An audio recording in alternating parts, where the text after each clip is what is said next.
नमस्कार दोस्तों। चंबल की बातें यानी मंगल की बातें। चंबल की बातों में आपका स्वागत है। आप देख रहे हैं इतिहास में देवगिरी के नाम से मशहूर चंबल के अटेर का किला। अटेर का ये किला कितने दशकों से, कितनी सदियों से टेर रहा है, बुला रहा है, लेकिन आप किले की हालत देखकर समझ सकते हैं कि इसकी टेर अभी तक सुनी नहीं गई है। अटेर किले का ये सतखंडा महल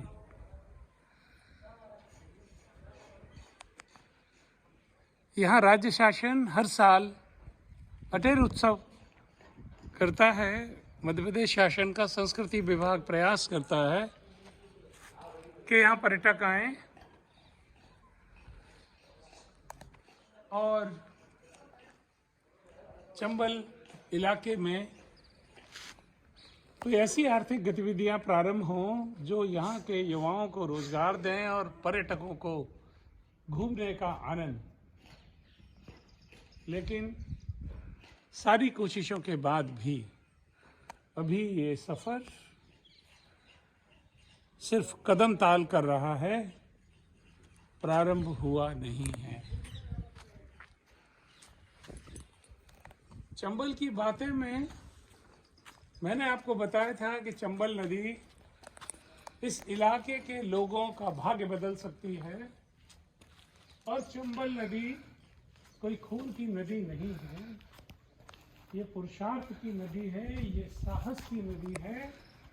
और आज मैं चंबल की बातें में आपसे कहना चाहता हूँ कि ये समृद्धि और संपन्नता की नदी भी हो सकती है।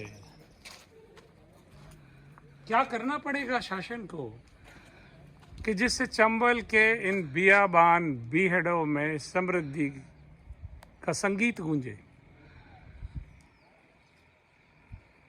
क्या सब कुछ शासन ही करेगा या समाज भी कुछ करेगा?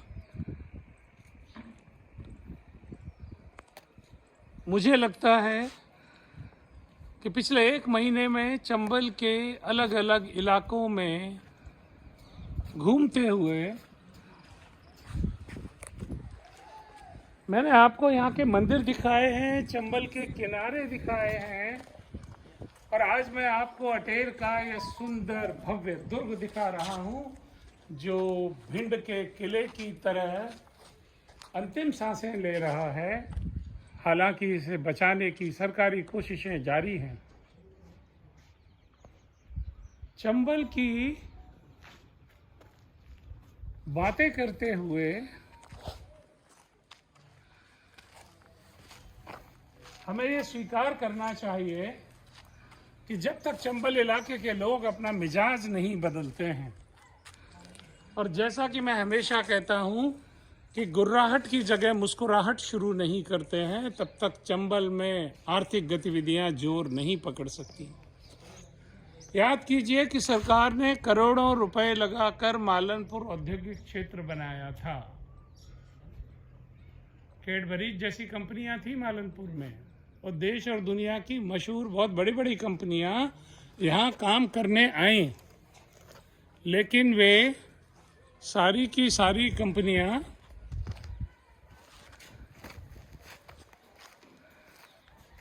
यहाँ की पकड़ संस्कृति में फंसकर डूब गई। कैडबरीज के तो मैनेजर का ही अपहरण कर लिया था। कौन है जो चंबल के लोगों को समझा सके कि समृद्धि बंदूक की नली से नहीं आती।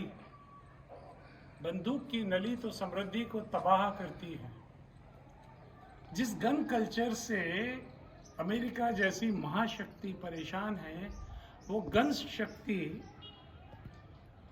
हमारे गणतंत्र की भी शक्ति नहीं बन सकती। अगर चंबल को समृद्धि चाहिए, चंबल को अगर रोजगार चाहिए, तो पर्यटक को सुरक्षा का आश्वासन चाहिए। और अगर चंबल का समाज, चंबल की सातों जातियां, चंबल के बहादुर लोग अगर आगरा के लोगों की तरह मुस्कुराना सीख लें, तो आज आगरा जो विश्व पर्यटन की धुरी बना हुआ है,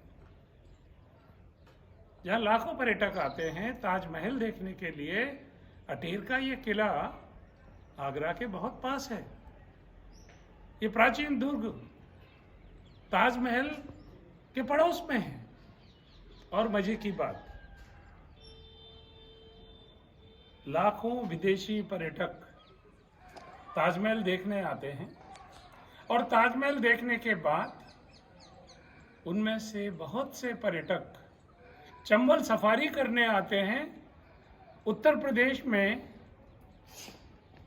आगरा के 5 स्टार होटल और बाहा के होटल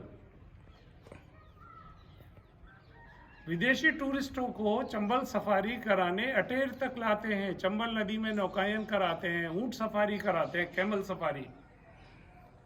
और इस तरह चंबल के अंतिम सिरे पर पर्यटक का लाभ उत्तर प्रदेश उठा रहा है। और चंबल के पिछले सिरे की ओर, यानी कि मुरैना की ओर, वहां चंबल सफारी करवा रहे हैं रणथंभौर के रिसोर्ट्स और होटल। कि रणथंभौर जाने वाले पर्यटक मुरैना में आकर और चंबल सफारी करते हैं। तो इस तरह देखिए क्या मजे की बात है कि हम बनते हैं चंबल वाले, कि हम भिंड के हैं, हम चंबल के हैं, लेकिन चंबल का लाभ ले रहा है कौन? एक तरफ राजस्थान लाभ ले रहा है और एक तरफ उत्तर प्रदेश लाभ ले रहा है। वहाँ की टूरिज्म इंडस्ट्री लाभ ले रही है और इसके लिए हम उनकी निंदा नहीं कर सकते। कम से कम वो हमसे बेहतर समझ है उनके पास। तो चंबल के दोनों सिरों पर चंबल सफारी हो रही है, देश और दुनिया के टूरिस्ट आ रहे हैं, लेकिन चंबल को उसका कोई लाभ नहीं है। हम भिंड में चंबल सफारी क्यों शुरू नहीं कर सकते? मुरैना में वन विभाग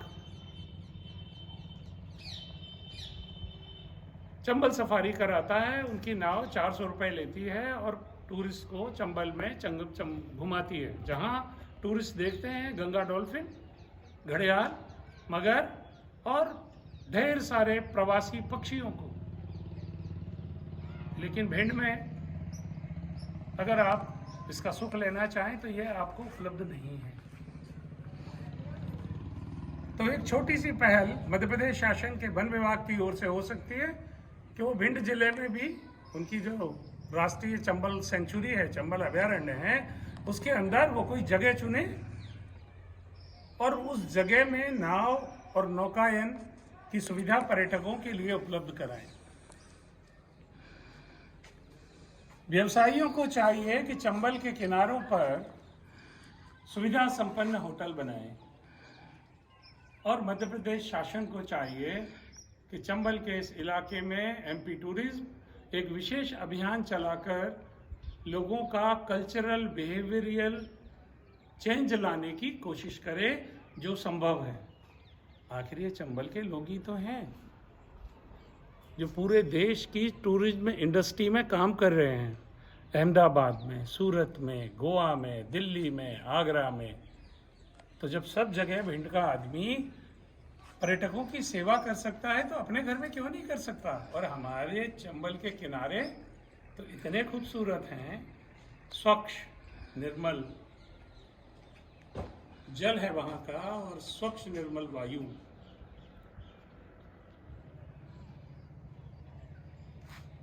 हमारा खान पान, इंदौर का सराफा अपने खान पान के लिए बहुत मशहूर है, लेकिन चंबल में भिंड में, मुरैना में, श्योपुर में भी कुछ अद्भुत स्वाद छिपे हुए हैं। तो आइए हम एक विनम्र प्रयास कर रहे हैं जल्दी ही चंबल में टूरिस्ट सफारी शुरू करने का। लेकिन इस प्रयास में अगर चंबल का समाज, चंबल के बुद्धिजीवी, चंबल की युवा पीढ़ी, चंबल के नागरिक और मध्य प्रदेश शासन का पर्यटन विभाग अगर सहायता का हाथ बढ़ाता है तो मैं समझता हूँ कि इन बीहड़ों में रोजगार की जो संभावनाएं छिपी हुई हैं वो साकार होंगी। नमस्कार।